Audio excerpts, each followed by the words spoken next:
The UEFA Champions League knockout playoffs are here, and I can't see Manchester United. Try. I don't know if Manchester United really qualified for the Champions League this season, or they did not, or did they? Or was it last year? Oh, they did not qualify. Sorry, I didn't know. I didn't know. Sorry, Manchester United fans.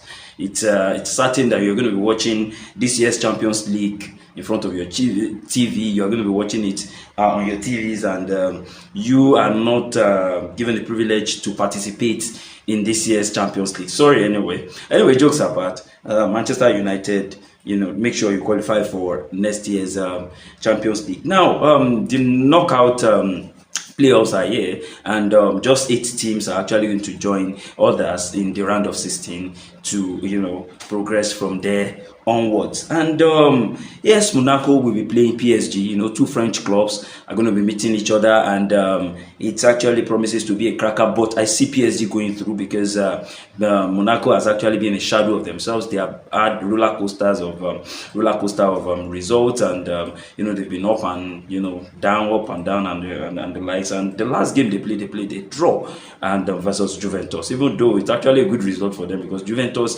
is in a very, very fine and spectacular form. So Galatasaray also host Juventus in the first leg, and of course it's a two-legged affair where you have to go to the home of your opponent, and your opponent comes back to your home as well. So Galatasaray will host Juventus. Victor Osimhen will actually be facing Juventus there. Then Benfica versus Real Madrid. This game is actually going to be a cracker. It's actually going to be a game of revenge for for Real Madrid, because Real Madrid lost to Benfica in the last game of the group phase. Don't forget that goal that was scored by Trubin, the goalkeeper of Benfica, in the dying minute, and the goal really pained Benfica. And don't forget, in that game, Asensio and Rodrigo, were sent off by collecting red card, and which means they will not be available for this knockout phase. So I see a match of emotion, a match of activity, a match full of a lot of actions, and that's just how it's likely going to go. Then Dortmund versus Atalanta. Dortmund lost to Inter Milan in the last game, and Inter Milan qualified for the next phase, and this time around they might want to go against Atalanta, which is actually an Italian side as well, don't forget. So it's going to be a cracker, but I see Dortmund going through because of they have this good home advantage against lesser club, not to talk of big clubs like that. Then Qarabağ versus Newcastle. I see Newcastle also going through this time around because Qarabağ were walloped 6-0 by Liverpool in the last game of the group phase. So I see Newcastle going through this time around as well. Then Club Brugge versus Atletico Madrid. Well, Atletico Madrid is actually bigger than Club Brugge, and don't forget Club Brugge hosts our own Oyedika, and that might not stop them from losing to Atletico Madrid this time around, because Atletico Madrid want to go through this time around. Then Bodo Glimt, I hope their luck will work for them against Inter Milan. Don't forget, Inter Milan, they won their last game versus Dortmund, and this time around they will not want to actually lose, because they are at the forefront of helping Italian teams to qualify to the next phase. As well. Don't forget, Juventus is part of this playoff. Atalanta is also part of this playoff. So you never can tell. Maybe it's only one or two clubs out of the Italian clubs that will be able to go through to the round of 16. Then we have Olympiacos, which is the last game of the playoff. We have Olympiacos versus Bayer Leverkusen. Of course, Olympiacos, they are very, very strong at home.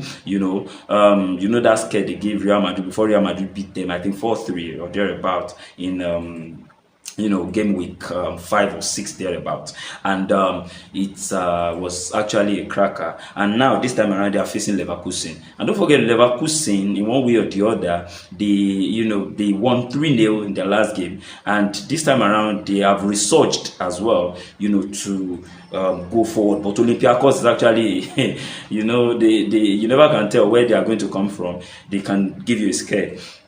in Greece, and maybe you try to win at home. So that's just the breakdown of the knockout playoff for the UEFA Champions League games that are actually going to go down on the 17th of February thereabout. So we are entering February soon anyway. So you see now, so it's better for your team to have qualified, without going to playoffs, because this is an additional 2 games. A whole lot of games played in the league, played in the domestic cups and all that, and you're adding 2 more games as well. Well, Arsenal very lucky, and other teams too on top, Barcelona and the likes, Liverpool and the likes, very lucky. And you can see that England has 5 representatives in out of 8. That's big, and that's big for English football. And quite well that English football, a whole lot of people are actually against them, saying they spend so much money, saying they do a whole lot of things. They've been criticizing them lately. But either you like it or not, you can't take the fact that English football is the best football in the world, the most competitive league in the world, and which is the Premier League, and you can't take it away from them. Even though they don't usually have time, they don't give their teams time to actually breathe, but you can't take being best away from them, and that's just how the whole thing goes. Then 8 out of this team, we join the rest in the round of 16, and we see what goes on from there.